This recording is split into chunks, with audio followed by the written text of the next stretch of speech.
The early hours of August 16, 2023, shattered the serenity of Springfield, Missouri, a close-knit town where every neighbor knew one another, and life was as predictable as the setting sun. Nestled in the quiet suburb, the Peterson home stood as a symbol of stability, a charming two-story house with a meticulously kept garden, white picket fences, and the sound of children's laughter often echoing through its walls. It was the kind of family that others in the community admired, the kind of household that seemed immune to tragedy. But that morning, tragedy struck in the most brutal way. The lifeless body of 19-year-old Jacob King was discovered in his bedroom, leaving his mother, Lillian Peterson, screaming in horror. Her cries pierced the neighborhood's calm, summoning neighbors who rushed out of their homes in confusion and dread.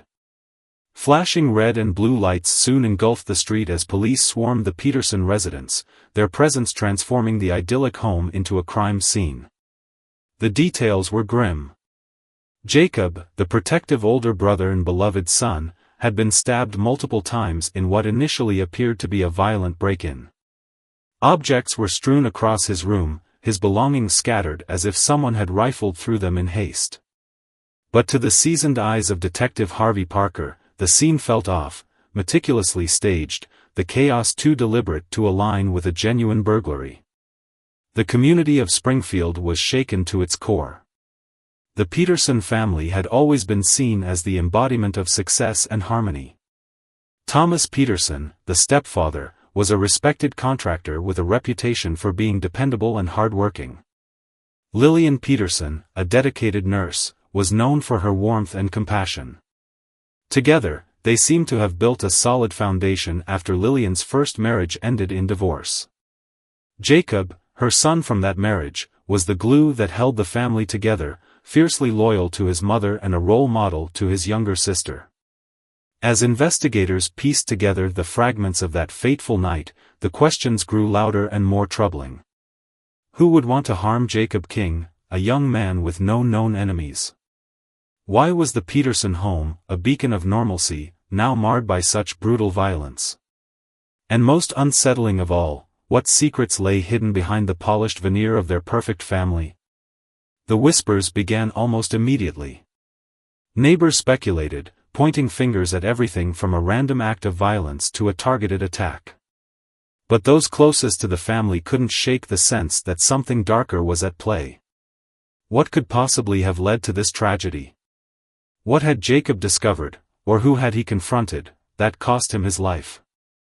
As the Petersons grappled with their devastating loss, the town was left reeling, desperate for answers.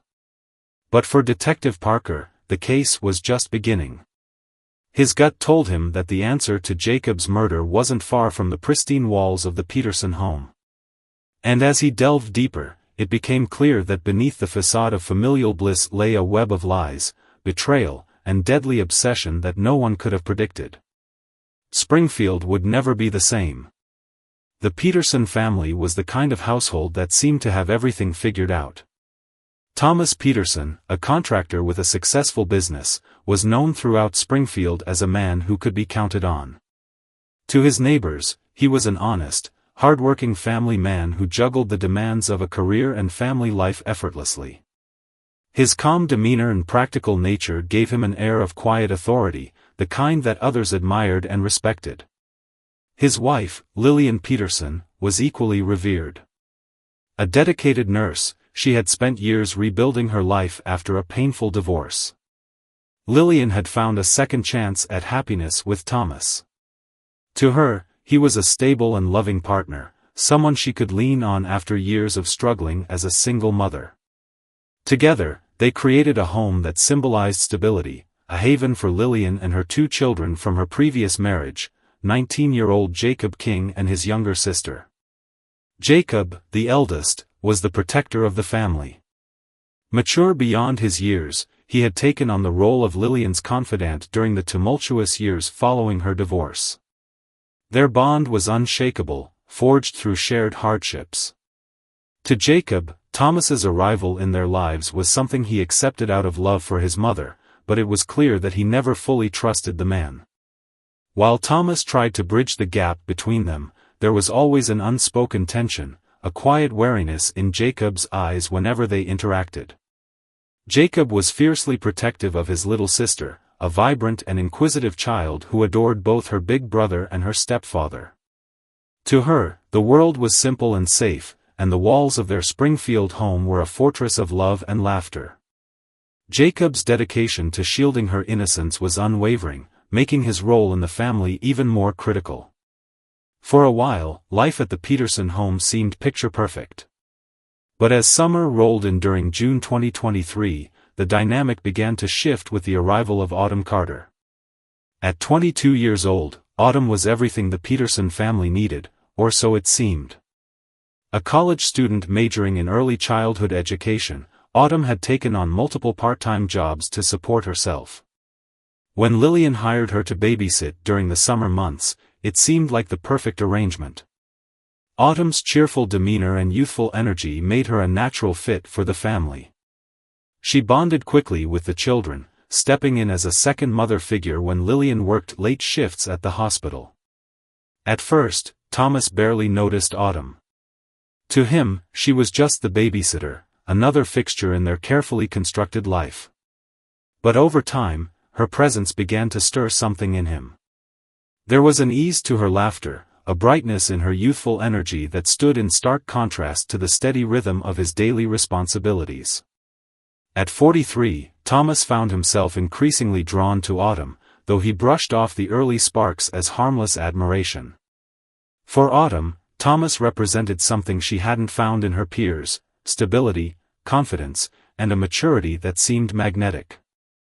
Though she maintained her professionalism, there was a quiet thrill in their fleeting interactions, a subtle electricity that neither of them could ignore. By July 2023, their once innocent conversations began to take on a different tone. Glances lingered longer, words carried hidden meanings, and small moments of connection hinted at something dangerous beneath the surface. While Lillian worked tirelessly at the hospital and Jacob focused on his summer job, a new bond was forming in the shadows of the Peterson home. Jacob, ever observant, noticed the subtle changes before anyone else. He saw the way Thomas's demeanor shifted when Autumn was around, the way she laughed at his jokes a little too easily. But Jacob kept his suspicions to himself, for now.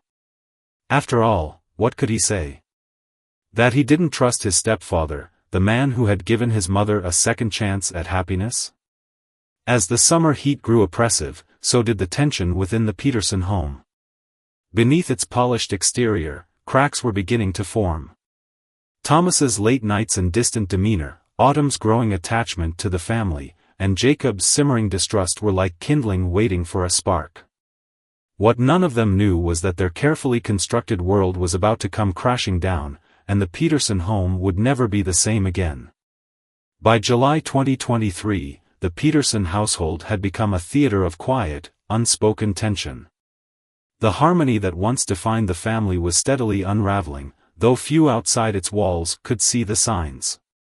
Thomas Peterson, the seemingly devoted stepfather, was growing increasingly distant, his mind consumed by a dangerous obsession. Autumn Carter, the family babysitter, had gone from a professional helper to an unintentional catalyst of chaos. And Jacob King, ever vigilant, was piecing together the truth behind the subtle cracks in his family's facade. It began with small changes, almost imperceptible at first. Thomas, once known for being punctual and attentive, started missing family dinners. He excused himself with vague explanations about work obligations or late meetings with clients. But these reasons, while plausible, never sat right with Jacob. There was something rehearsed in the way Thomas spoke, a forced casualness that made Jacob's skin crawl.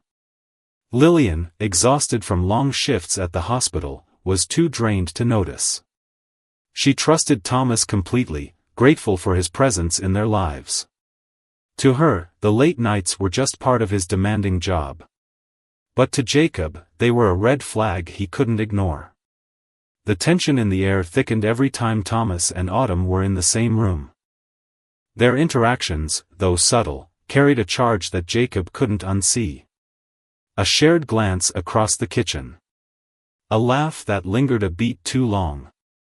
The way autumn seemed to light up whenever Thomas entered the room. At first, Jacob tried to convince himself that he was imagining things. But as the weeks passed, the signs became impossible to ignore. One night, after returning home early from his summer job, Jacob's suspicions were confirmed. He stepped quietly into the house, the warm hum of the air conditioner masking his footsteps. As he passed the living room, he froze. There, in the dim light, was Thomas, sitting far too close to Autumn on the couch. Their heads were bent together, their voices low, but the intimacy between them was unmistakable. For a moment, Jacob stood rooted to the spot, his heart pounding in his chest. Anger and betrayal surged through him, but he forced himself to stay silent. He needed time to process what he had seen, and to decide what to do next. The confrontation came just days later. Jacob cornered Thomas in the garage, his voice low but trembling with fury. "I saw you," he hissed. "I know what's going on with you and Autumn." Thomas's face remained calm, but Jacob could see the flicker of panic in his eyes. "You're mistaken," Thomas said evenly. "Nothing's going on." "Don't lie to me," Jacob snapped. "You think I'm blind? I saw it with my own eyes. You think Mom deserves this? After everything she's been through?" The mention of Lillian was enough to break Thomas's composure. His voice turned sharp, defensive. "You don't understand," he said. "It's not what you think." Jacob's laugh was cold and bitter. "It's exactly what I think. And you're going to end it. Now. Or I'll tell Mom everything." The ultimatum hung heavy in the air. For a moment, neither of them spoke. Finally, Thomas nodded, his voice chillingly calm. "Fine," he said. "I'll end it." But Jacob wasn't convinced. The look in Thomas's eyes wasn't one of surrender, it was calculation. Jacob left the confrontation feeling uneasy, the weight of his stepfather's promise pressing down on him like a storm cloud. Meanwhile, Autumn was oblivious to the storm brewing around her. She had grown dependent on Thomas, seeing him as a protector and confidant. She hadn't meant to cause trouble, but the thrill of their connection was intoxicating. She believed in the fantasy he painted for her, the idea of a life together away from the constraints of his family. What she didn't realize was that her presence had ignited a fuse that was rapidly burning toward an explosion. The days that followed were fraught with unease. Thomas's behavior grew erratic, his late nights more frequent, his demeanor more withdrawn. Jacob watched him like a hawk, determined to protect his mother and sister at all costs. But with every passing day, Thomas's frustration mounted. He felt trapped, suffocated by Jacob's watchful eye and Autumn's growing demands. By early August, the tension had reached a breaking point. Thomas's mind raced with dark possibilities. Jacob's discovery was a threat he couldn't afford to ignore, and Autumn's insistence that he commit to her only fueled his desperation. Every interaction with Jacob felt like a reminder of how fragile his carefully constructed life had become. And then, the unthinkable began to take shape in Thomas's mind. The only way to protect his secret, and his future, was to eliminate the one person standing in his way. As the days ticked by, his thoughts grew darker, more precise. Jacob wasn't just a stepchild anymore. He was an obstacle. And in Thomas's eyes, obstacles were meant to be removed. By mid-August 2023, the Peterson household had become a powder keg ready to explode. Thomas Peterson, once the embodiment of control and reliability, was unraveling under the weight of his secrets. The watchful eye of Jacob King, his determined stepson, loomed over him like a shadow, threatening to expose everything.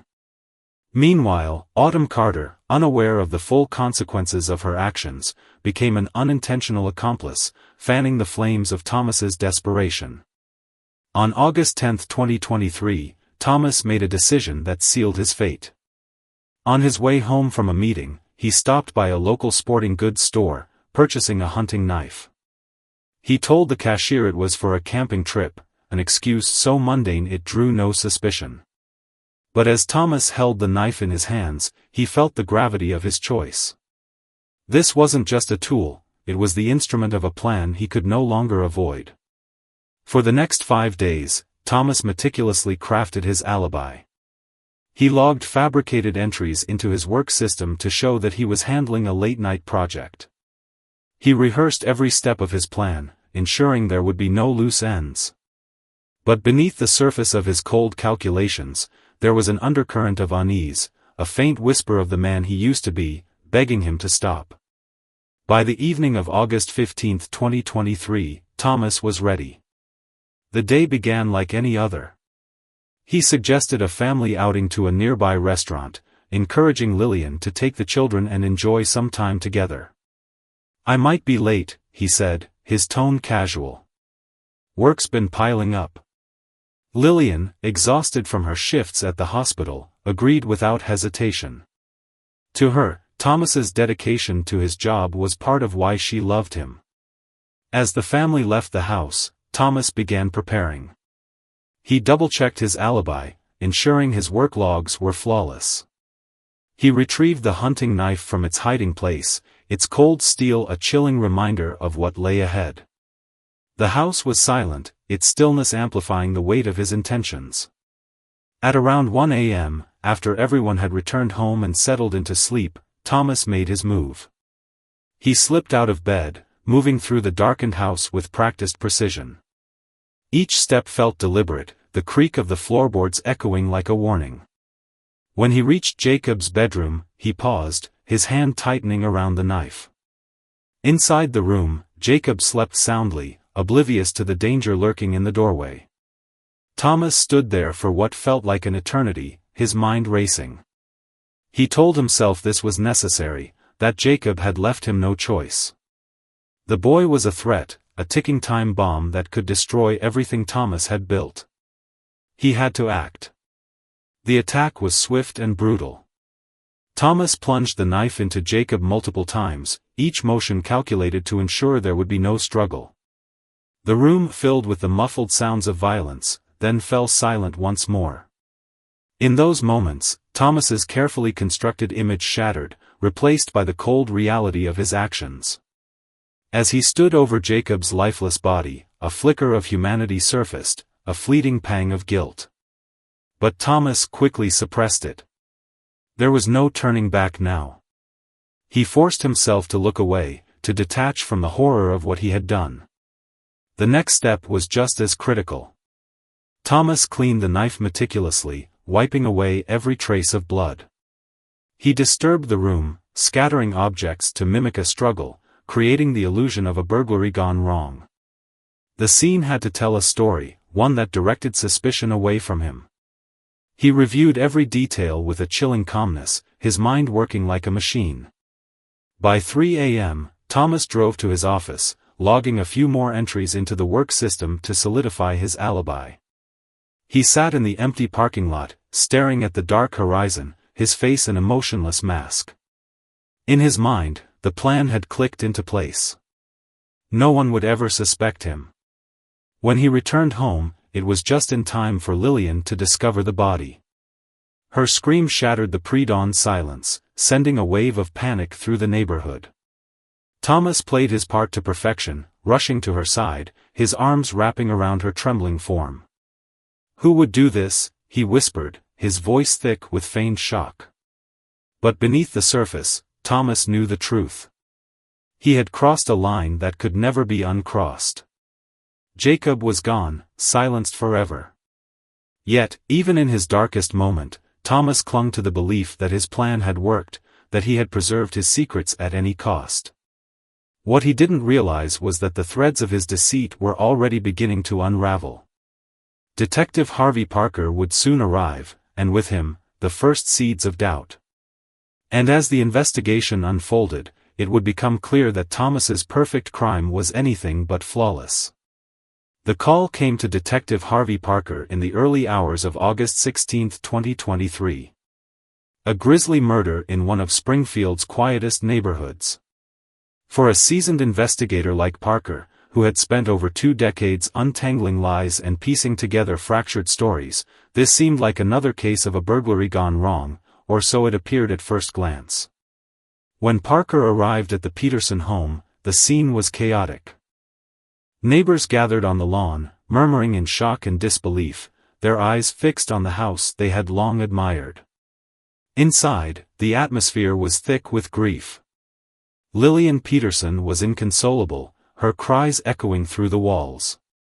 Thomas Peterson, on the other hand, stood beside her, stoic but visibly shaken. His arm rested protectively around Lillian, the picture of a grieving husband and father. Parker's initial walkthrough of the scene raised more questions than answers. Jacob King's bedroom bore the marks of a violent struggle, or at least, it seemed that way.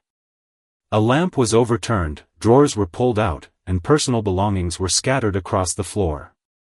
But Parker's trained eyes detected something unsettling. The disarray felt too deliberate, as though someone had carefully arranged the chaos to tell a particular story. "This doesn't feel right," Parker murmured to his partner, Detective Maria Alvarez, as they examined the room. "It's almost too perfect." The autopsy report only deepened Parker's suspicions. Jacob had been stabbed multiple times, the wounds precise and methodical. This wasn't the work of a panicked burglar. It was the work of someone with a clear intent to kill. The staged scene suddenly felt like a smokescreen, designed to mislead the investigation. As Parker began interviewing those closest to the victim, he noticed cracks forming in the Peterson family's polished exterior. Thomas's alibi was the first thread that didn't quite hold. He claimed to have been working late at his office, logging into the company system to handle a last-minute project. But when Parker checked surveillance footage from the office building, there was no sign of Thomas arriving or leaving during the critical hours of the murder. Thomas's demeanor during questioning also caught Parker's attention. While his answers were measured and logical, there was a detachment in his tone that set off alarm bells. "He's holding something back," Parker noted in his case journal. "Grief doesn't sit this neatly." The focus of the investigation shifted when Parker decided to question Autumn Carter, the young babysitter who had become a regular presence in the Peterson household. At first, Autumn seemed cooperative, her polite demeanor and carefully chosen words painting her as a loyal employee who was devastated by Jacob's death. But Parker's years of experience told him there was more beneath the surface. As the questions grew more pointed, Autumn's composure began to falter. Her hands trembled slightly, her gaze darting away whenever Parker mentioned Thomas's name. Finally, under mounting pressure, she cracked. She admitted to having a secret relationship with Thomas, a revelation that sent shockwaves through the investigation. "He said he was unhappy," Autumn confessed, tears streaming down her face. "He said I was the only thing keeping him sane." But Autumn insisted she had no knowledge of the murder, claiming that Thomas had assured her everything would work out. To Parker, her admission confirmed what he had suspected all along: this wasn't a random act of violence. It was the result of a tangled web of lies, betrayal, and obsession. The breakthrough came on August 20, 2023, when a neighbor came forward with security footage from a doorbell camera. The video showed Thomas leaving the house late on the night of the murder and returning hours later, directly contradicting his earlier statements. With this damning evidence, Parker knew it was time to confront Thomas. The final pieces of the puzzle began falling into place. A search of Thomas's work laptop revealed fabricated timestamps, proving he had created a false alibi.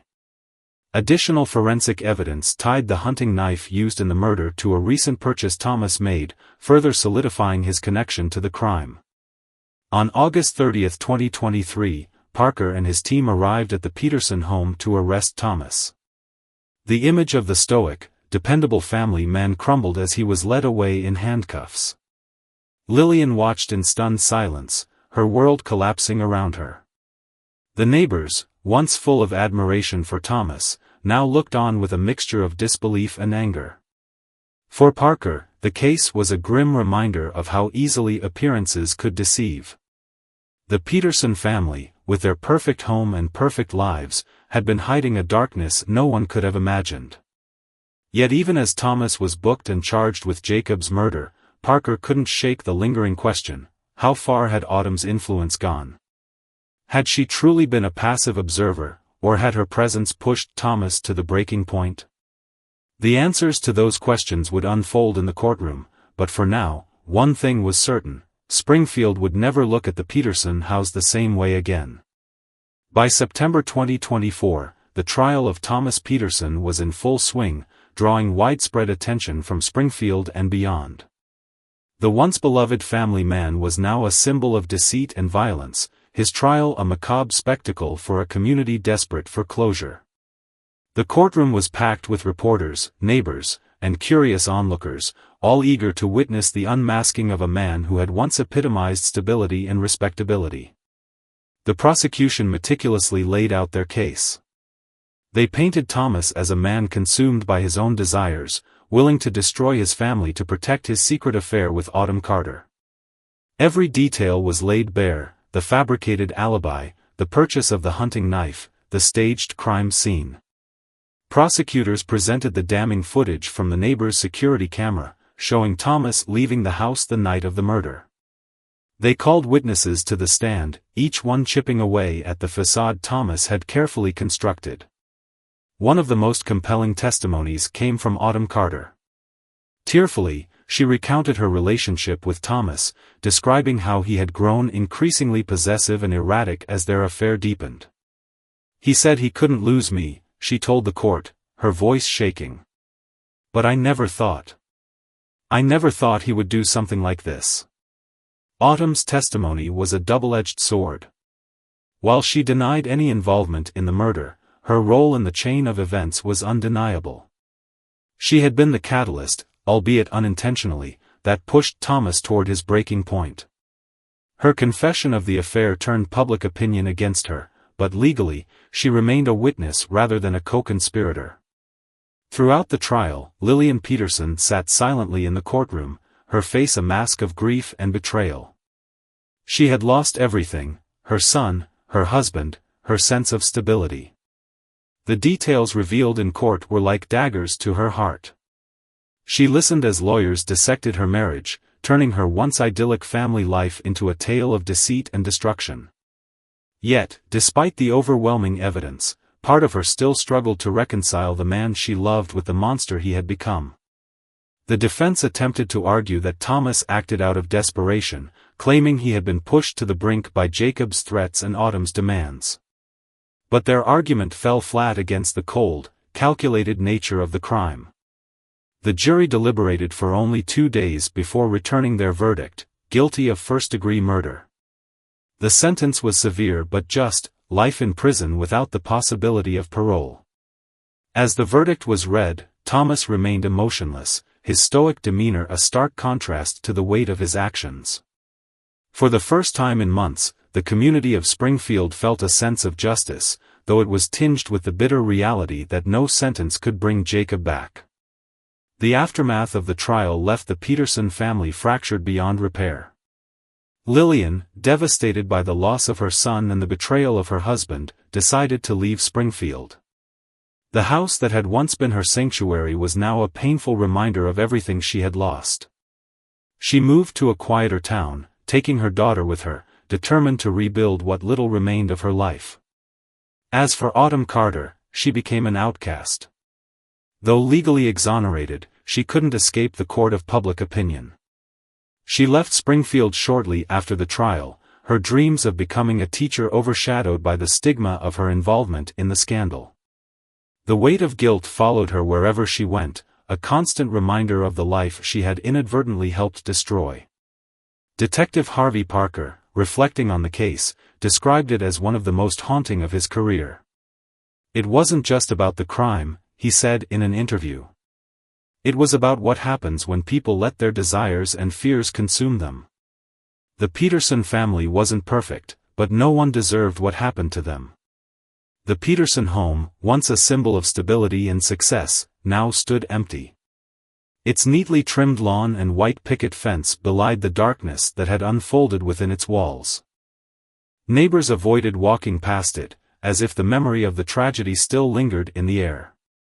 In the end, the story of the Petersons became a cautionary tale, a reminder of how quickly a family's seemingly perfect life could unravel. It was a story of lies and betrayal, but also of the devastating consequences of selfishness and obsession. Springfield would move on, as all towns do, but the shadow of the Peterson tragedy would never fully fade. For those who had watched the case unfold, one question remained: could this have been prevented? And for those who knew Thomas, the man who once seemed incapable of wrongdoing, the question was even darker: how far would you go to protect a lie? The Peterson tragedy was more than just a shocking crime, it was a window into the fragility of human relationships and the destructive power of hidden desires. The house that once symbolized harmony now stood as a haunting monument to lies, betrayal, and the price of unchecked obsession. But even as the trial ended and the community of Springfield began to heal, questions lingered, questions that had no easy answers. What drove Thomas Peterson, a man who seemingly had it all, to such unthinkable extremes? Was it the fear of losing his carefully constructed life, or was it something deeper, something darker? His calculated steps, from fabricating an alibi to staging the crime scene, revealed a man desperate to maintain control. Yet, in trying to protect his secret, he destroyed the very family he claimed to cherish. Autumn Carter's role in the tragedy was equally complex. While she didn't wield the knife, her relationship with Thomas set the chain of events in motion. Was she a victim of manipulation, a young woman drawn into something far beyond her understanding? Or was her presence, her choices, a contributing factor that could have been avoided? The court of public opinion was divided, and Autumn herself might never truly escape the shadow of the Peterson case. And then there was Jacob King, the young man whose love for his mother and sister ultimately cost him his life. In trying to protect his family, Jacob became a threat Thomas couldn't ignore. But could Jacob have done anything differently? Could his determination to expose the truth have been handled another way? It's a question that left many in Springfield wondering about the delicate balance between loyalty and self-preservation. Detective Harvey Parker, reflecting on the case, offered a somber perspective. "People see what they want to see," he said. The Peterson family looked perfect on the outside, and no one questioned it. But behind closed doors, there were cracks. If there's one thing this case taught me, it's that secrets have a way of coming out, no matter how deeply you try to bury them. The Peterson story became a cautionary tale, not just for Springfield but for anyone who heard it. It was a reminder that even the most idyllic lives can harbor darkness, and that unchecked desires can lead to devastating consequences. Yet, for all its tragedy, it was also a story about choices, the choices we make, the truths we hide, and the lengths we'll go to protect the image we want others to see. As the Peterson house faded into local lore, its windows boarded up, its lawn overgrown, the questions it raised remained alive. Could the tragedy have been prevented? What would you have done in Jacob's place, knowing what he knew? And how do we balance the need for truth with the fear of its consequences? What do you think drove Thomas to commit such a horrific crime? Was it desperation, fear, or something more sinister? Do you believe Autumn was an innocent bystander, or did her actions play a larger role in the tragedy? If you were Jacob, how would you have handled the situation? Would you confront Thomas, or find another way to protect your family? Share your thoughts in the comments below. Do you think this tragedy could have been avoided? And what lessons can we learn from the Peterson family's downfall? We want to hear your perspective. Don't forget to like, share, and subscribe to our channel for more gripping stories that delve into the darkest corners of human nature. Stay tuned, because sometimes, the most haunting tales come from places you'd least expect, places just like Springfield.